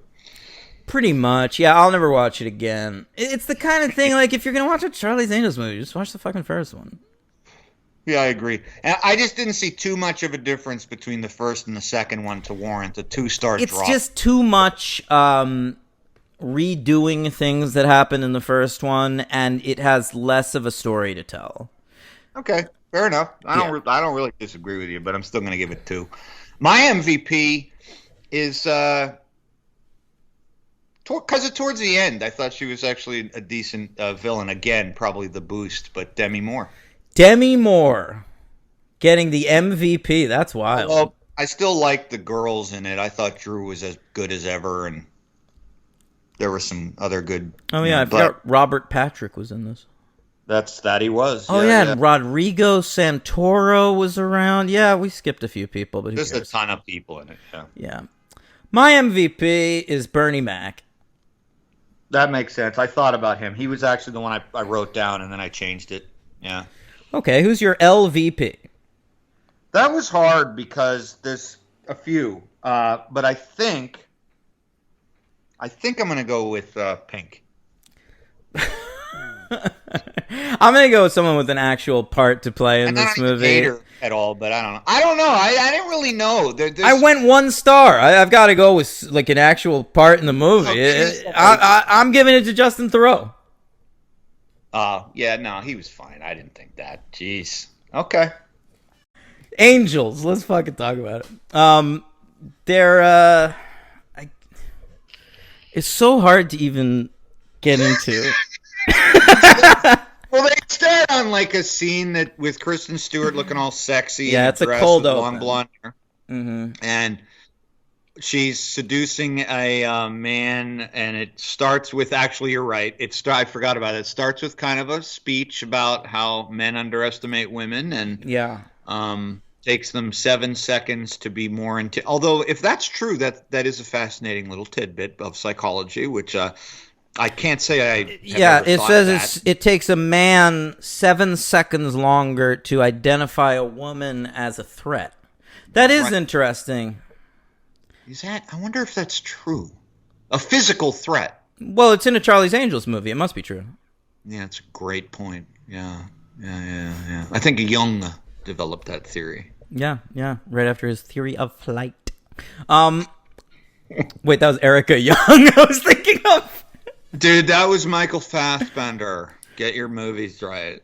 Theory of Isn't flight? he Young in Dangerous Method? Isn't he Carl Jung? Right. I forgot about that. I don't know. Either him or... Yeah, right. Vigo plays Freud, right? Right. Kristen Stewart. I'm Freud, but sexy. Right, a sexy Freud. Oh, and I'm Carl Jung, but I'm Michael Fassbender. Yeah. I'm Carl Jung with a big hog, baby. And I'm Keira Knightley, a crazy mental patient. Even I'll push my chin out as far as it can go, and I'll still be hot. Kristen Stewart would have been cool in that role. I knew you were about to say that, and you're right. She would've could been. pull off something like that. I would love to see Kristen Stewart in a Cronenberg movie. And when I say Cronenberg, I would like to now specify David. What's his kid's name? Austin or some shit? Yeah, he's got a kid like what, Max? Wait. No, that's Landis. No, it's Brandon. Brandon Cronenberg. Yeah, I was thinking. I'm thinking a really waspy white name. Yeah, so I knew it was right. Yeah, okay. Luke Cronenberg. That wasn't bad. I saw his movie. It wasn't bad. Oh boy, who? Oh, Brandon, right? Henry. So yeah, she beats up this dude. And then they beat up a whole bunch of other dudes with guns. Interesting that the Angels are using guns in this movie. After Barrymore, it felt like that was more progressive in the early aughts for Barrymore to say no guns. It actually very much was, and I as much as I loathe firearms, I didn't mind it. I mean, it's fine. I mean, they still don't really kill that many people. All right, you know what you can't do then? Have it be part of the same universe as those movies. True. They don't. If they would have thrown in one line of dialogue, maybe, but they don't even bother. I mean, but like, what is this organization decided to outlaw guns at some point, and then we're like, you know what? They're getting their ass. They're dying left and right out there. They need some guns. Yeah, we kind of need them. Or maybe it was those 3 particular angels who were against guns. Maybe. Yeah, that's right. Yeah. The 3 aren't. Yeah. Or 2, sorry. It's really 2 Charlie's Angels the entire movie, which was a little strange to me, too. Yeah, I was thrown off by that, too. Because, and it didn't even seem like they were friendly. Like the 2 angels that exist. They haven't barely met. They did one job together. Yeah, they do that one job at the cold open at the beginning of the movie. And then it's like 1 year later. And they meet again with Elizabeth Banks, right? And but in between those scenes, we get the opening credits sequence, which wow, I mean, McG really got you pumped, played a fun fucking song, showed some people jumping out of airplanes and shit, but didn't prepare me for the excitement of this opening credit sequence. We get to see young girls of different ethnicities around the world, hitting baseballs, riding bikes. That was really, really bad.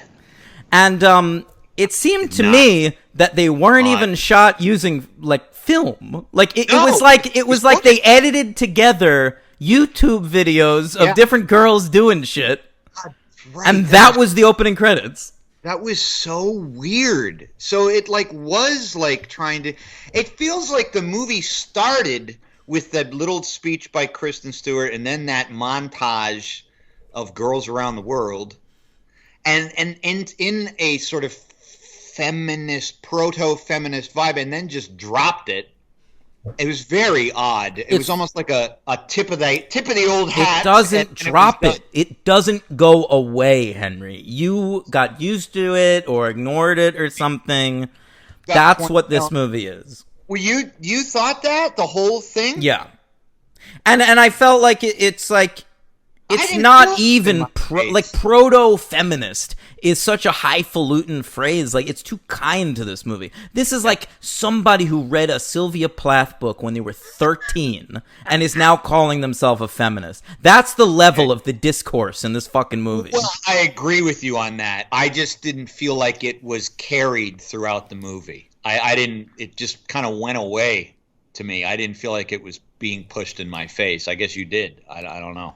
I was surprised when they were in Istanbul that they didn't start talking about how burqas are oppressive or something.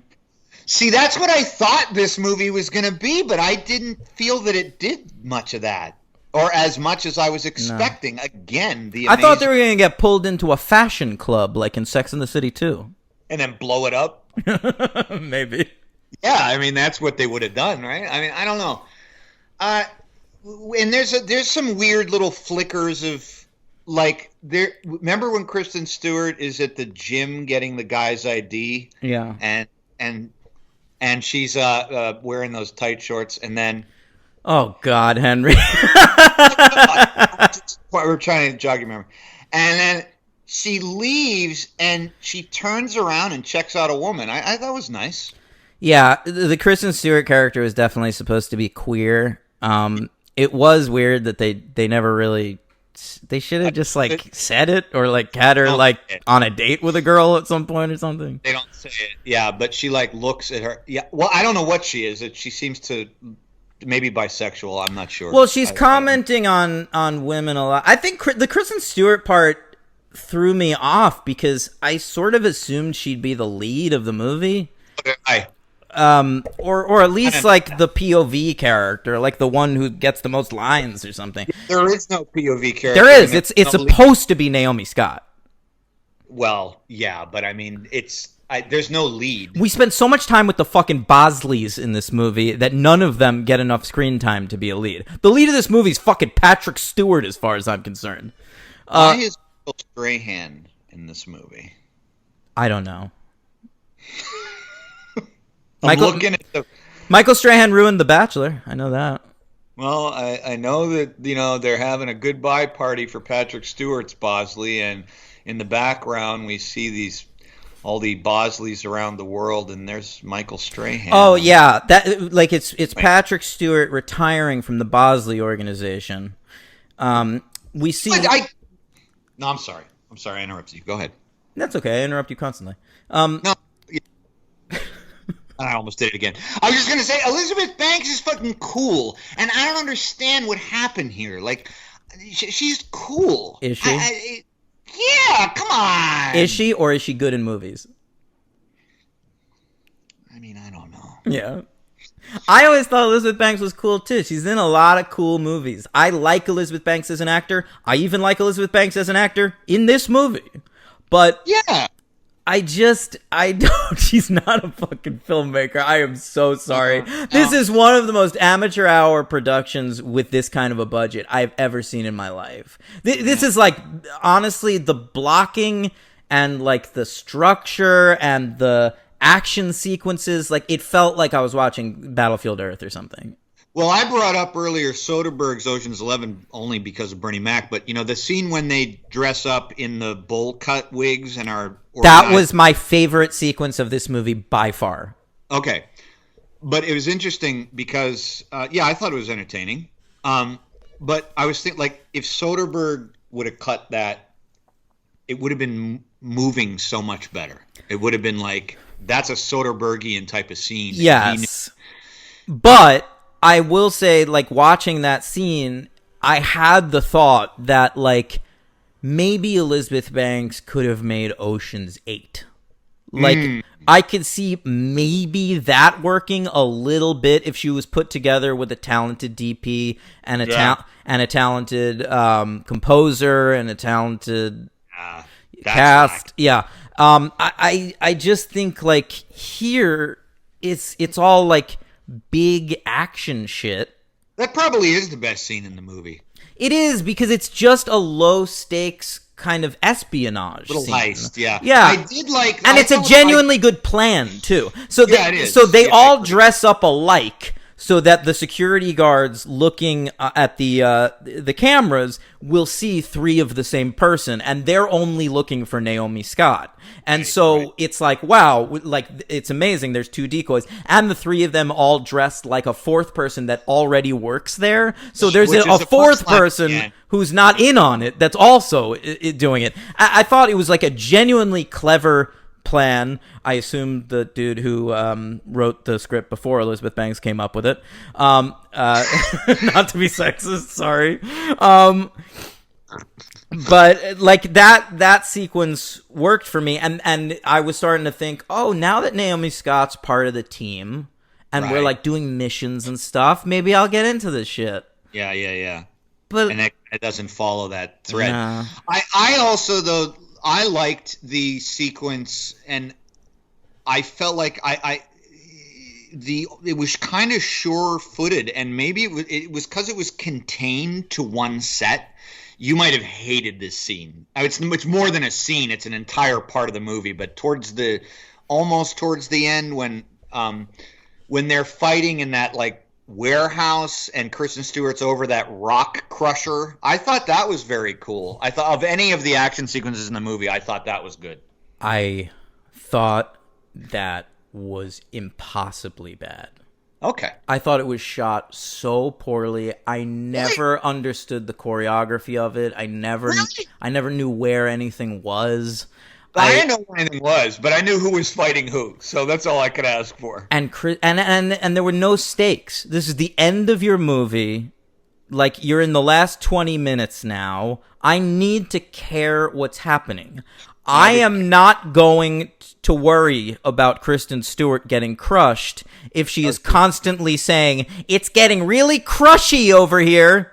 Yeah, the one-liners were disappointing. None None of them were funny. I thought they'd be catchier. Kristen Stewart's a little funny in this movie. Like, Yeah, she's not asked to play the lead. She's asked to play the fucking...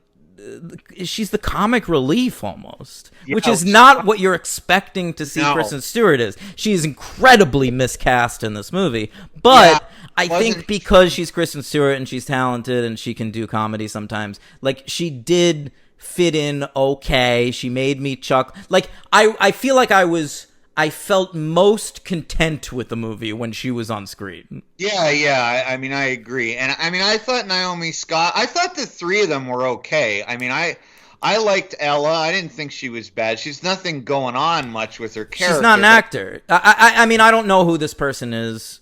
She can't act. This person. I don't know anything about her. Like, to me, it's like if you put Ronda Rousey in a movie, which she was in this movie, or if you put like Gina Carano in The Mandalorian. You're not looking for a performance, but if you're one of the three Charlie's Angels, you probably need to establish yourself as a character. And this really doesn't. She's just like a fucking Fighting machine. She's a badass. When she's flirting with somebody, like Kristen Stewart, of course, has a line like, "Yo, you know how to flirt? I didn't know." And she spends her time flirting with fucking Noah Centineo, which is just trying to get like tweens to watch the fucking movie. I've never seen this guy in anything. I had to look him up. The whole time I'm watching the movie, I was like, "Who's this guy doing like a bad Mark Ruffalo impression?"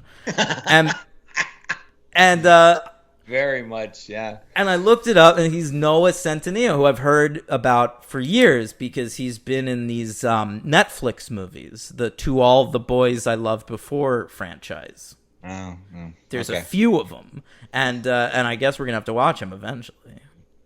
But he's like a huge star. I remember like when that To All the Boys I Loved Before franchise, like the first one came out, they made a big deal. They even in the fucking trades, like where like Netflix released a thing like announcing like how well the movie had done for them. They put out a stat like, look how many Instagram followers this guy got within like a week of this movie going up. Netflix will do that, but they won't release their actual No, view they will ratings. not tell you what their ratings are, but they'll be like, I got this guy his Insta got really boosted. We're canceling Daredevil, Jessica Jones, Mindhunter, and anything Bloodline, anything else you like, but we're not going to tell you why. Mindhunter's coming back. Is it? Yeah. On Netflix? Yeah, that was always the case. They canceled Mindhunter because they didn't have money for it, and Fincher had like scheduling issues. But now Fincher has been saying in interviews he wants to do another season. So you've made my day. Yeah, Wow. That'll be all right. The Netflix cancellation that pissed me off the most was Glow, which ran 3 seasons, and then they had announced a 4th and final season, and then the pandemic happened and they canceled the 4th season. Yeah, like just do the fucking last season. What are you doing? I don't get it. They're strange, man. You don't know Netflix. You have billions of dollars. You can't film 10 more episodes of fucking Glow. I don't get it. Weird. Anyway, I thought Naomi Scott was charming. Yeah, she's just not given anything to play. She's like she's doing a lot with. She's really trying to be the klutzy, nerdy, brainy girl, and she's doing okay. I mean, that fight scene I think you brought up at the beginning of the show with the 7-foot guy. That was probably the nadir of her performance. That was so bad, and it's so funny because we're in a ridiculous movie. We've seen all these ridiculous fights through the first, and then Full Throttle, and then this. But like literally in this one, you find yourself going. I mean, in a rare moment of suspension of that, you're just like, "Come on!" I know this guy's an assassin, and he can't kill this guy. I mean, she's fighting him with. Like, what is she doing? Say what you will about the fucking McGee movie, but never once when I was watching those movies did I have the thought, why am I watching this? It was just like, those movies were like 90 to 100 minutes and they floated by. Like, sometimes I thought they were bad, but I was always like engaged with them. There were moments like that scene in this movie where I was like, how does this exist? How did this film get to the point where it's before my eyes right now? Because you chose. I don't think this is a releasable movie. Boy, the hate is strong with this one, young Padawan. It's not hate. It's not. It really isn't. Because, like, I like all these people, and I don't want Elizabeth Banks to direct anymore. I really don't. I wish she'd just go back to acting. But, like, everybody else, I hope they have long careers. Naomi Scott, I liked her in that Aladdin movie, and I liked her again here. She's likable. Can you give her a character to play for fucking once? That'd be nice. Can I tell you the weirdest thought I had during this entire movie? What?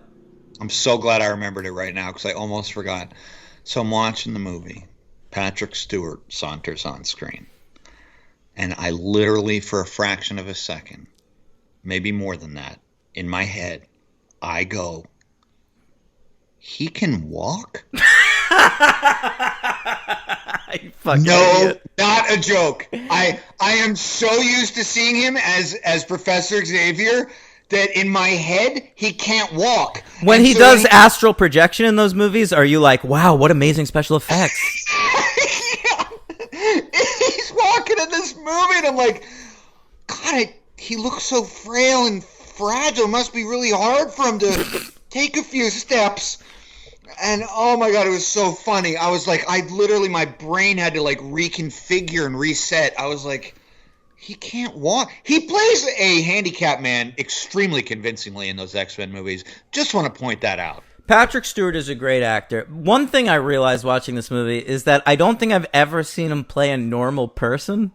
And that's like, because at the beginning of this movie, he's retiring, and he's saying like, "Well, I guess I'll play golf." And I'm like, what are you gonna do? Like, because like I've only seen him like traveling around fucking space or recruiting mutants, you know? Like, I just can't imagine. I can't imagine Patrick Stewart just like at a deli. I have to say though, I did see something I didn't like, and I don't think I say this often on this show, or even think this thought, because I generally give a lot of leeway to people. I don't like Patrick Stewart as a villain. I don't like it. It felt weird. It felt awkward and cringy. It didn't work for me at all. It didn't bother me. I didn't think that was the fucking problem. Although it did make so much more sense when we thought Elizabeth Banks was the villain, and I knew she wouldn't turn out to be the villain because I knew that this movie was making such an effort to be feminist that like it couldn't have a woman be the villain. I thought about that after. I was like, yeah, that's why they didn't do it. I was thinking if they do this, they're just copying the Kelly Lynch thing. Well, and I gotta say, this is a rare fucking movie that actually lies to the audience. Directors don't fucking ever do this. Yeah. Like, they used to in, like, the 80s, and then I feel like critics got angry enough that, like, people stopped. Because we see a sequence in this movie that is showing us that Elizabeth Banks is the villain, and then we later see the scene, like, hearing what's going on in the scene, like... And it established, oh, what you thought was going on isn't actually happening. She's not a villain. She was just a good guy the whole time. And it's like, you can't do that. You know, you can mislead the audience. You can have red herrings. You can want us to think something and then make us believe something else. That takes craft and a sure hand. You can't just you can't show me something and then later in the movie say, oh, that didn't happen, this happened.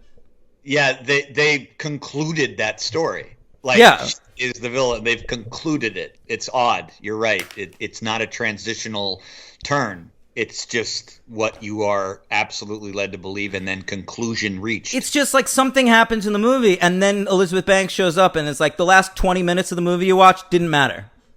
None of that happened.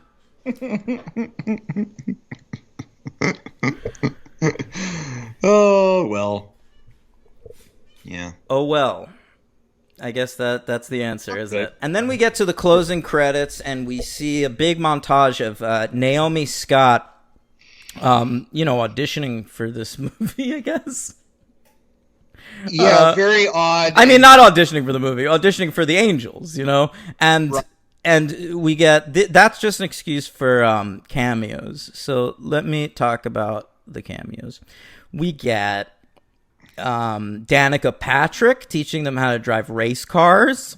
I knew that was somebody, but not until this moment did not know who that was. There was Ronda Rousey teaching them how to fight. That, obviously. Now, those make sense, right? Because Danica Patrick's a professional race car driver, and Ronda Rousey is, of course... a professional fighter. Right. Correct. So next we get Laverne Cox teaching them how to deactivate bombs. Because, of course, that's something. I'll tell you, she wasn't able to deactivate this bomb. Wow. Line of the show, folks. Thanks, bro. There Thanks, it is bro. For you. Yeah. We get a cameo appearance by the girl that never really... What happened to her? Haley Steinfeld from... True Grit. What are you talking about? What happened to her? What's she doing now? We just covered her. She did the voice of fucking Spider-Gwen in the Spider-Man Into the Spider-Verse. Okay. She's on that Dickinson, the Emily Dickinson show on Apple TV. People like that show. Oh. I like Emily Dickinson's poetry. Well, you can't watch that because it's on Apple I can't Plus. watch it. It's cult. It's part of that cult TV. I don't like Emily Dickinson's poetry because she's always using those fucking stems at the end of every sentence, and I don't want to deal with it. You know what I'm talking about? Yeah, I like Emily Dickinson. You like those stems? I don't care. I don't mind. Is that what that's called? Somebody tell me what that's called, and if I'm right, in the comments. He's looking over to like there's somebody sitting there. Yeah. Actually, I don't know if I know what you're talking about. You mean like a decorative thing? What? Oh, you know, at the end of all of her sentences, she'll do. It looks like a hyphen, you know? Oh, yeah. I'm looking her up right now, too, just out of curiosity. Sure. Okay. Well, I never... And she's going to be a female Hawkeye on the new Hawkeye show. Emily Dickinson? No, Haley Steinfeld. So she's... Ooh, that's yeah, cool. So her career is doing great. All right, good. Yes, I like those little... They're hyphens. That's what they are. Stems. Now, we get 4 recruits, angel recruits on that airplane. They jump out of the airplane. And then Naomi Scott has to land the airplane. It's Haley Steinfeld, Chloe Kim, I had to look up. I have never seen her in anything, and I still have no idea who she is. She's an Olympic gold medalist. Okay.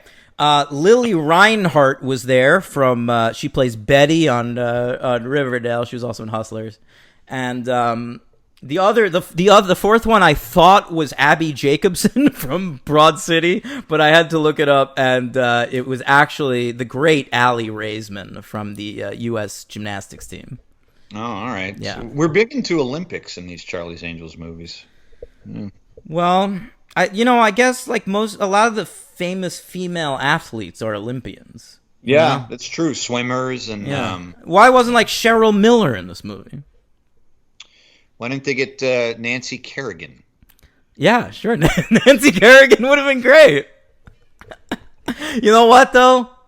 Tanya Harding be the villain. She's not. Yeah, no. I think Harding's who you need. Kerrigan is. She got beat. All right. Ooh. I say what the Charlie's Angels need is Jeff Galooly.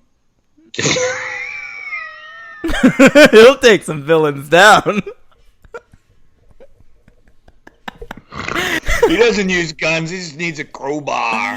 Yeah, I just saw that shitty movie. I watched the Cruella movie. It was by the guy that made the I, Tonya movie. I know it was, and I loved that. And he used that guy, the Galooly. That's funny. He was in it. Richard Jewell. I love that guy's getting work. Yeah.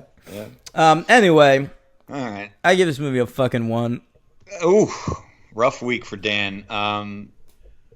It was my week. I chose these movies. I know, but I felt better about these movies than you did, which I really didn't think I would. I'm giving it a 2. Oh, what about there's so many actors in this movie. I just want to go through really quickly. Jaimon Hansu shows up and gets immediately killed. Does. Sam Claflin is boring. Oh, you know who I like? Jonathan Tucker. I feel like they were trying to go with the Crispin Glover thing with this character because he's mute. He doesn't say anything. I really like Jonathan Tucker as an actor. I think he brings a weird energy to every movie and TV show he's in. I actually dropped the show City on a Hill on Showtime when it became clear to me that Jonathan Tucker wasn't going to be on it anymore. Right. Yeah, he's good in this. Yeah. And also Nat Faxon's in this movie, and those teeth should not be on the big screen. Let's keep him to television. Yeah, those are fucking wow. Yeah. Fucked up. Descendants co-writer Nat Faxon. Oh. Well, he did. Yeah, he's memorable for doing that hilarious. They ripped on Angelina Jolie when they accepted their award. No. Angelina Jolie that year at the Oscars was presenting the screenplay, the best adapted screenplay award, and she was wearing this dress with an enormous slit up one of the legs. Okay, and so she wanted to show off that slit. So when she got up to present the award, she did this weird stance where she was sticking one of her legs out a little too far. And then when Nat Faxon and Jim Rash came up to accept the award for The Descendants, they both did that fucking stance while they were accepting the award. I don't remember that at all. Yeah. That's great. It was hilarious. That's great. Yeah. Who's your MVP in this movie? Kristen Stewart. Yeah, same. Who's your LVP? God damn. No, it's so fucking easy. Is it? Never been easier. You giving it to Ella? No, it's straight up Elizabeth Banks. No, but not for her performance. No, for her directing and writing. You never do that. I know I never do that. Well, I wasn't going to do that. It's incompetent. You've gotten me to not do that now. That would have been mine. Listen, I'm not going to give a director an LVP for making a bad movie. I'm going to give a director an LVP for making a movie that doesn't seem like it was made by a professional director. Boy.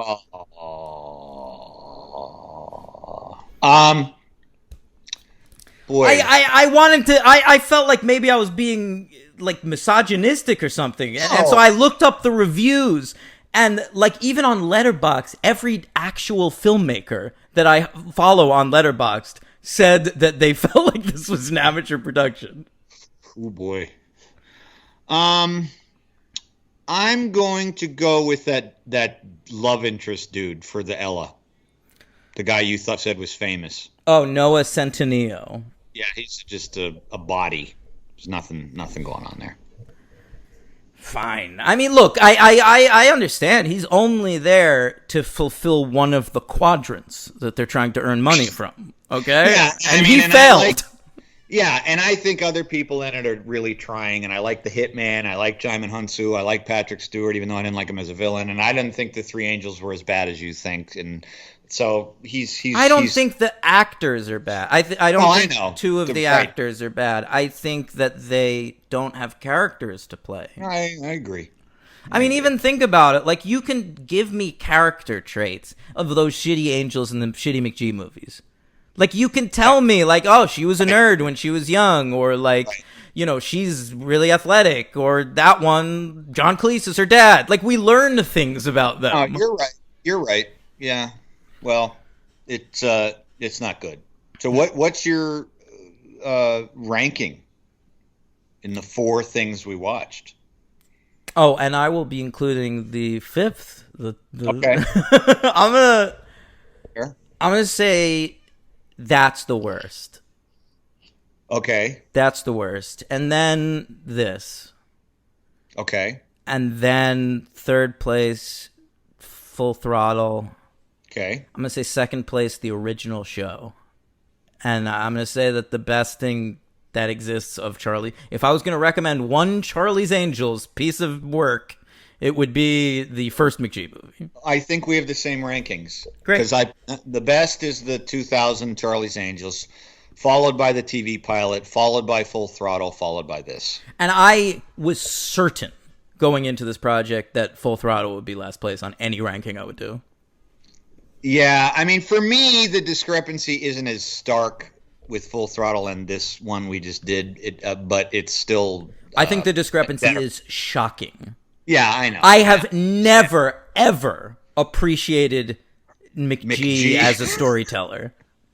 You got to go back and watch Terminator Salvation. Maybe you're missing something. Hey, I do remember that I followed every bit of that movie. I always knew it was happening. I just didn't give a fuck. You couldn't see anything. Yeah, yeah, and I couldn't see anything. Yeah. I forgot about that. He started taking himself seriously after this. Very shit. dark. Yeah, you All right. can't see anything. Yeah, that's it. Charlie's Angels.